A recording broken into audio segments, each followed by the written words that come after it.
بسم الله الحمد لله رب العالمين والصلاة والسلام على خير داع وهاد إلى سبيل الرشاد سيدنا ومولانا محمد وعلى آله وأصحابه الأمجاد وبعد. Ndugu mpenzi mtazamaji, karibu tena katika kipindi chako kipya ambacho tutaangazia katika kipindi hichi ufahamu wa ibada ya haji.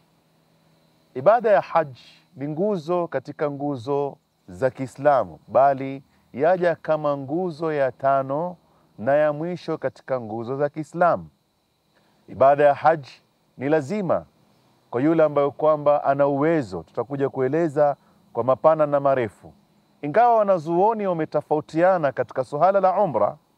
Umra ni ibada vile vile ambayo yampasa mwanadamu kufanya japo mara moja katika maisha yake. Na hili ni jambo ambalo kwamba wametofautiana wanazuoni, akiwemo al-Imamu Shafi'i wal-Imamu Ahmad ibn Hanbal. Wanaona mtizamo wao kulingana na hadithi zilivyokuja na kulingana na aya zilivyopokewa kuwa ibada vile vile ya umra ni ibada ambayo inapaswa kutekelezwa mara moja katika maisha ya mwanadamu. Madhhab ya al-Imamu Abu Hanifa na madhhab ya al-Imamu Malik wanaona ni sunna, ni katika sunna miongoni ambayo anaweza kufanya mwanadamu katika ibada yake. Tumetanguliza somo hili ama kipindi hichi katika masikizi yenu ili kuweza kujikumbusha sisi ambayo tunaosomesha na kuwakumbusha na nyinyi ambao mnaotizama tukio nzima linalofungamana na ibada ya haji. Bismillahirrahmanirrahim. Mwenyezi Mungu Subhanahu wa Ta'ala anaeleza katika kitabu chake kitukufu, A'udhu billahi minash shaitanir rajim. Bismillahirrahmanirrahim. الحج أشهر معلومات فمن فرض فيهن الحج فلا رفث ولا فسوق ولا جدال في الحج وما تفعل من خير يعلمه الله وتزودوا فإن خير الزاد التقوى واتقون يا أولي الألباب. aya hii Mwenyezi Mungu Subhanahu wa Ta'ala anaeleza alhajju ashhuru ma'lumat. Alhajj, hija yenyewe ibada, ni ashhuru ma'lumat, yapatikana katika miezi maalumu.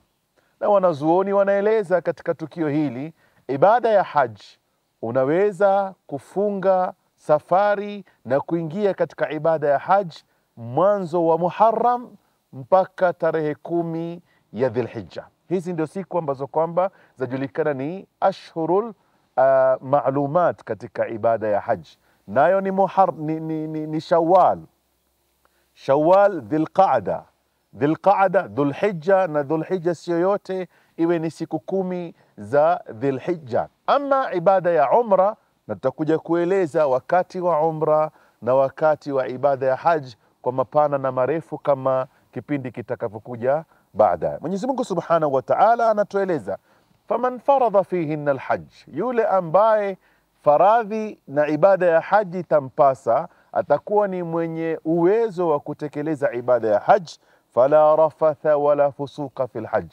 asifanye arrafath. Arrafath ni mazungumzo yanayotoka kati ya mume na mke, na utakuja kuona mazungumzo katika Qur'ani inavyoeleza katika ibada ya siyam. Mwenyezi Mungu Subhanahu wa Ta'ala anatuambia katika usiku wa Ramadhani, katika usiku ambao tunamkia kufunga ibada ya saum, anasema rafath ila nisaikum, mmehalalishiwa nyinyi kufanya arrafath. Arrafath ni mazungumzo ambayo yanafungamana baina ya mume na mke katika ndoa. Haya mazungumzo unapoingia katika ibada ya haji, fala rafatha, hafai kuyafanya hayo.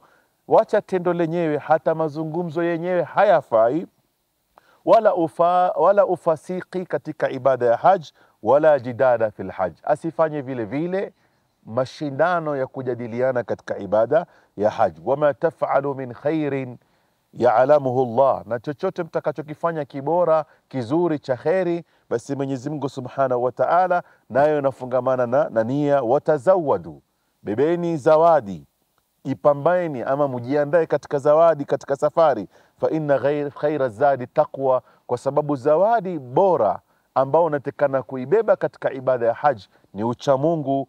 Wattaquni ya ulil albab, na mumche Mola subhanahu wa ta'ala enyi wenye akili. Mtume Muhammad alayhi salatu wasalam anazungumza katika hadithi, man hajja falam yarfudh, yule atakaingia katika ibada ya haji walam yarfudh, hakufanya arrafath, kama tulivyotangulia kuzungumza mazungumzo kati ya mume na mke, hakukupatikana matamshi ya tendo pengine kati ya mume na mwanamke, walam yafsuk, hakufanya ufasiki, rajaa min dhunubihi, atarudi nyumbani kwake na madhambi yake, kayaumin waladatuhu ummu, kama siku vile alivyozaliwa na mamake. Yani mtu anakuwa madhambi yake yamefutiwa, hana madhambi yoyote siku ile anaporudi kwa nyumbani kwake, na hesabu yake ni kama amefungua jadwali na amefungua sahifa nyingine katika kuandika madhambi au kuandika mabaya yake. Hadithi hii imepokewa na al-Imam al-Bukhari. Mtume Muhammad alayhi salatu wassalam anaeleza katika hadithi nyingine kueleza uzito wa ibada ya haji. Anasema al-hujjaju wal-ummaru wafdullahi ta'ala, hakika ya wale mahujaji na wale wanaofanya umra ni wageni wa Mwenyezi Mungu subhanahu wa ta'ala. Yu'tihim ma sa'aluhu, watampa Mwenyezi Mungu subhanahu wa ta'ala, atawapa madamu watamuomba Mola subhanahu wa ta'ala. Chochote watakachomuomba Mwenyezi Mungu jalla jalaluhu, madamu ni wageni wa Mwenyezi Mungu subhanahu wa ta'ala, Mwenyezi Mungu atawapa. Wayastajibu lahum ma da'awhu, na Mwenyezi Mungu subhanahu wa ta'ala atawajibisha dua zao. Wayakhlufu alayhim ma anfaquh, na vile vile Mwenyezi Mungu subhanahu wa ta'ala atawapa badali, atawalipa kwa mapeo makubwa zaidi katika kile chochote walichokitoa kwa sababu ya kutekeleza ibada ya haji. Ad-dirham alfa alf, ikiwa umetoa dirham moja, umetoa peni moja, umetoa shilingi moja, Mwenyezi Mungu subhanahu wa ta'ala atakulipa kwa malipo zaidi ya milioni moja. Haya yote yanafungamana na ibada ya haji, ikiwa mtu atajiandaa kuanzia mwanzo mpaka kutekeleza ibada yake katika namna alivyotaka Mola subhanahu wa ta'ala. Hadithi hii amepokea al-Imamu al-Baihaqi. Vile vile Bwana Mtume Muhammad alayhi salatu wassalam anaeleza al-umratu ila al-umra kafaratun lima bainahuma, kufanya ibada ya umra mpaka kufanya ibada ya umra nyingine, yali ile nafasi kati ya wewe kufanya umra na kufanya umra nyingine, ule wakati katikati ya umra na umra nyingine, kafaratun, yenye kufuta lima bainahuma, madhambi yaliyoko katikati ya umra na umra nyingine. Walhajjul mabrur, na hija ambayo imekubaliwa, hija ambayo imetekelezwa kwa masharti na vile anavyotaka Mola subhanahu wa ta'ala. Laysa lahu jazaa'un, haina malipo illa aljanna, isipokuwa ni janna. Haina malipo zaidi ya pepo. Yani Mola anapomuona mja ametekeleza ibada ya haji kama vile inavyotakikana katika sheria, ana thawabu nyingi, lakini thawabu ya juu zaidi ni kuingizwa katika pepo ya Mwenyezi Mungu subhanahu wa ta'ala.